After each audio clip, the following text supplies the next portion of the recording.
Hi, Vina Jetty here. I have a question from a member in my Mastering Multifamily with Vina Jetty group on Facebook. And it is somebody who's just starting out and they're raising for their very first deal. And they asked, how did you, when you first started, overcome the first deal hurdle with investors? So basically, how do you overcome the question of, oh, okay, I don't know if I want to invest with you because it's your first deal. Do you even know what you're doing? And the answer for me was I had experience in corporate real estate. I come from a real estate family. So I was able to overcome that hurdle by talking about what my experience was and kind of transferring the experience I had in the single family and corporate and my formal education background.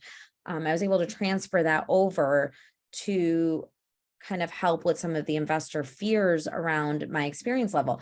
But if you don't have that, what can you do and how can you overcome that? So first and foremost, I always think transparency is the best with any investor. You want to make sure that you are always being honest and upfront and answering questions truthfully, because that's what builds trust with your investors. And that's how you build a long-term relationship.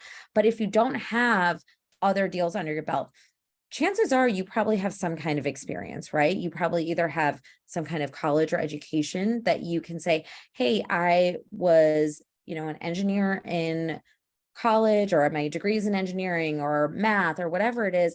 And here's how that skill set translates to me being able to be successful here.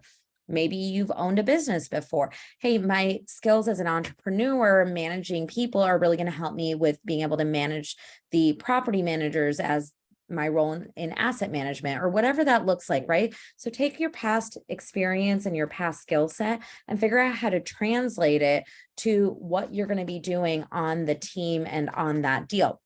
The other thing that I would say is really emphasize your team, right? So you're not doing this deal alone. You probably have one, two, three, maybe many partners on the deal, not just as GPs. Think about your property management company as your team. Think about your lenders as your team. Think about your attorneys as your team, because all of those people are required to get a deal done. And so what you need to do is start talking about your team. So maybe you have a JV partner that has 10 years of experience doing whatever it is you're doing or trying to do for the first time. And you can say, hey, my team has been in this for 10 years. My partner has done X, Y, and Z. So our team has blah, blah, blah, blah, blah. And that way you are now taking just you alone out of it as a newer or first time operator, and you're bringing the team collaboration aspect into it, and you're showing investors that you've thought this through. You have people that are experienced that are there to guide you and protect you and help you.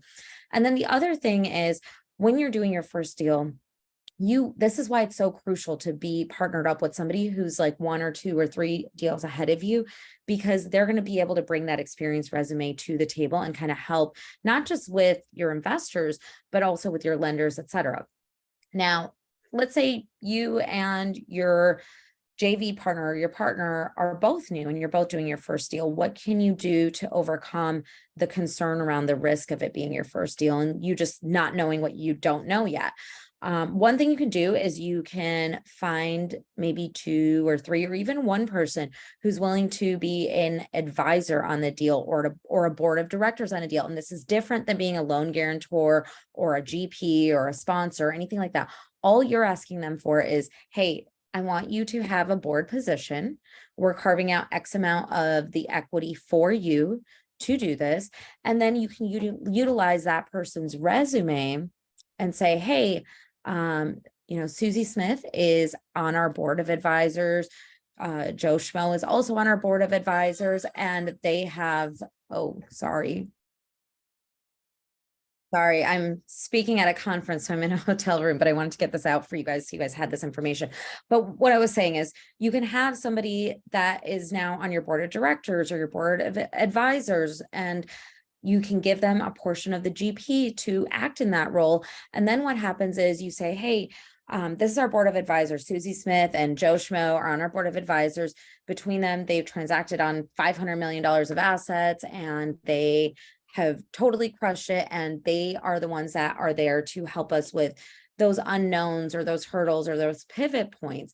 The other thing that you'll want to consider when you're doing your very first deal, especially if there's not a lot of experience or translatable experience, or one of the partners doesn't bring the experience resume, is consider giving up more of the deal to your investors. Tell them, listen, I have insulated you from risk and I'm going to deliver you a phenomenal return, and you're going to be really happy with this. Take a chance. And that's another way to kind of help overcome that hurdle. But hopefully you will be able to go out there and raise that capital really successfully. Remember, as you're doing this, the first deal is always the hardest deal. It does get better. It does get easier. I promise. Just stick with it and think about how you would want to be treated as an investor and use that to guide you in how you talk to your investors. But I know you're going to be successful. Just, keep a positive attitude, keep moving forward, and keep developing that skill. It's a muscle. Build it up and keep exercising it. And I will see you on the next video. Thanks.